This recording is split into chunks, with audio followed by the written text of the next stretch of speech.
مفتی شاہد رضا صاحب ٹاٹا، نعرہ تکبیر، نعرہ رسالت۔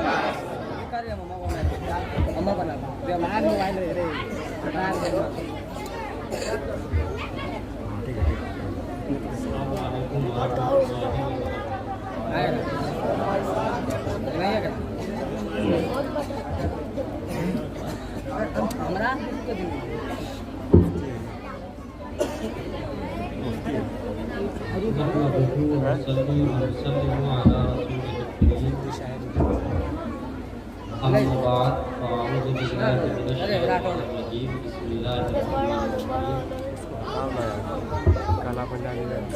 يرفع الله الذين آمنوا منكم والذين أوتوا العلم درجات صدق الله مولانا العظيم وصدق رسوله النبي الأمين الكريم ونحن على ذلك الشاهدين والشاكرين والحمد لله رب العالمين۔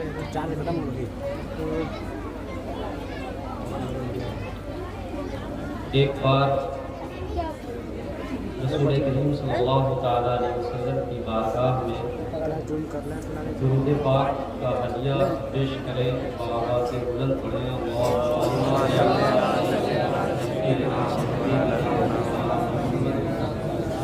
وبارک وسلم صلی علیہ الصلاۃ والسلام علیک یا رسول اللہ صلی اللہ تعالیٰ علیہ وسلم۔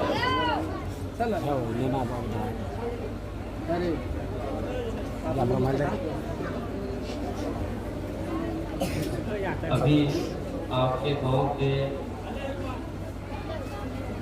دو طالب محمد عمر رضا اور محمد توصیف رضا، یہ دونوں ہمارے ادارے میں زیر تعلیم ہیں، جمشید پور مرکزی دارالقرار میں پڑھتے ہیں۔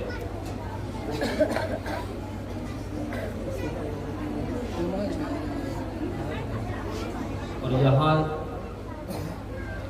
ظاہراً جو بہاریں دکھ رہی ہیں،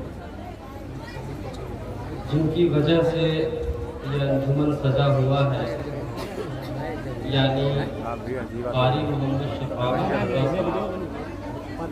وہ ہمارے ادارے کے سابق طالبین اور وہاں سے فارغ التحصیل ہیں۔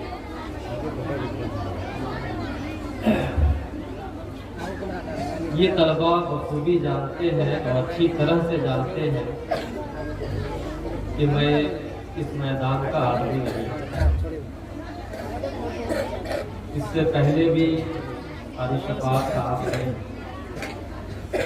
آپ کے ادارے کے سالانہ جلسے کے موقع پر مجھے مدعو کیا، لیکن میں نے ان سے معذرت کر لی، اور اس بار بھی انہوں نے اس شرط کے ساتھ میں نے دعوت قبول کی کہ نہ میں تقریر کروں گا، نہ میں تقریر کرتا ہوں، اور نہ مجھے اس کے لیے دعوت دی جائے۔ اگر آپ کو تقریر کروانی ہے تو ایسے لوگوں کا انتخاب کریں جو اس میدان کے لوگ ہیں، جو اچھی تقریر کرتے ہیں، جن سے قوم کا کچھ فائدہ بھی ہو۔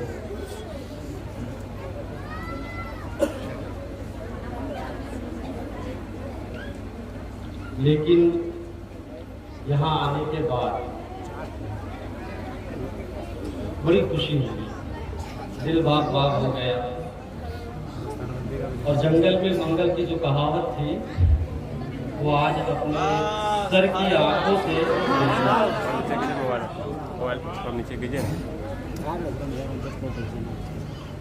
بہار اور جھارکھنڈ کے بہت کم ہی ایسے قصبات ہوں گے، ایسے گاؤں دیہات ہوں گے جہاں اس طرح کا دینی ماحول ہو، خاص طور سے قرآن کریم کی تلاوت، قرآن کریم صحیح انداز میں پڑھنے کی کوشش کرنا، دین سیکھنے کی کوشش کرنا۔ میں اپنی معلومات کی حد تک کہہ سکتا ہوں کہ واقعی ایسے ادارے، ایسے گاؤں، ایسے قصبات بہت کم ہیں۔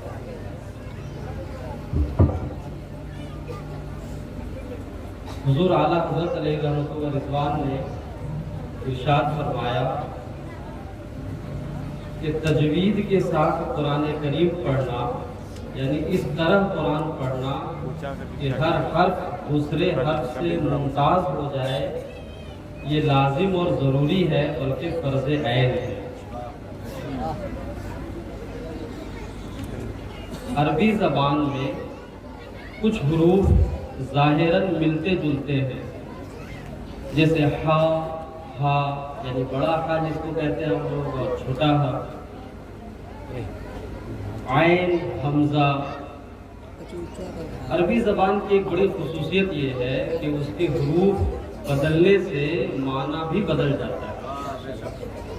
بسا اوقات ایسا ہوتا ہے کہ ایک حرف زا ہے، اگر اسے کسی نے جیم پڑھ دیا تو ایسی صورت میں معنی فاسد ہو جاتا ہے اور اس کی نماز ختم ہو جاتی ہے، خراب ہو جاتی ہے۔ ظاہر سی بات ہے، بحیثیت مسلمان ہم سب پر بلوغت کے بعد نماز پڑھنا فرض ہے۔ ابھی آپ نے چھوٹے چھوٹے بچوں سے سنا نماز کے فرائض، اس میں انہوں نے کہا تکبیر تحریمہ، قیام، قراءت۔ یہ قراءت کیا ہے؟ قرآن پاک کی تلاوت۔ اب قرآن پاک کی تلاوت کس انداز سے ہونی ہوگی؟ جس انداز میں قرآن پاک کو اللہ تبارک و تعالیٰ نے نازل فرمایا اور جس طرح ہمیں پڑھنے کا حکم دیا گیا، ورتل القرآن ترتیلا کے مطابق اگر ہم قرآن پڑھیں گے تب قرآن پڑھنا ہوگا۔ مثال کے طور پہ اگر قل جو بڑی قاف سے ہے، اگر اس کو کسی نے کل کہہ دیا تو معنی سارا خراب ہو گیا اور نماز فاسد ہو گئی۔ عربی زبان میں قل کا معنی ہوا آپ کہہ دیجئے، تم کہہ دو، اور کل کا معنی ہوا چھوٹے کاف سے تم کھا لو، کھانا کھانا۔ کل کا معنی ہوا کھاؤ اور قل کا معنی ہوا کہو۔ اب آپ سوچیں معنی میں کتنا بڑا فساد ہوا جس کی وجہ سے نماز فاسد ہو جاتی ہے۔ یہی وجہ ہے کہ فقہا فرماتے ہیں تجوید کی رعایت کے ساتھ قرآن پاک پڑھنا اور اتنی قراءت سیکھ لینا جس کی وجہ سے آپ کی نماز درست ہو جائے، یہ فرض عین ہے۔ کہ اگر یہ صرف فرض کفایہ نہیں ہے کہ پوری آبادی میں سے 2-4 قاری ہو گئے تو اب کوئی گنہگار نہیں ہوگا، بلکہ ہر شخص کے اوپر، ہر مسلمان کے اوپر جس طرح نماز پڑھنا فرض ہے، ایسے ہی اتنی تجوید سیکھنا بھی اس کے اوپر فرض عین ہے۔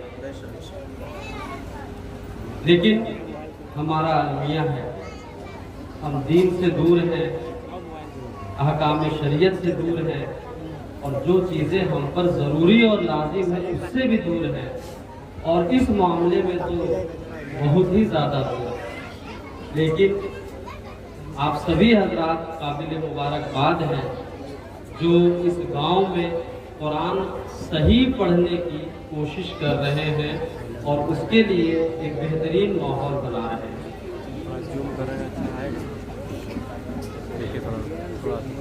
نبی کریم صلی اللہ تعالیٰ علیہ وسلم نے ارشاد فرمایا طلب العلم فریضۃ علی کل مسلم، علم دین حاصل کرنا ہر مومن مرد اور عورت کے اوپر فرض ہے، یعنی فرض عین ہے۔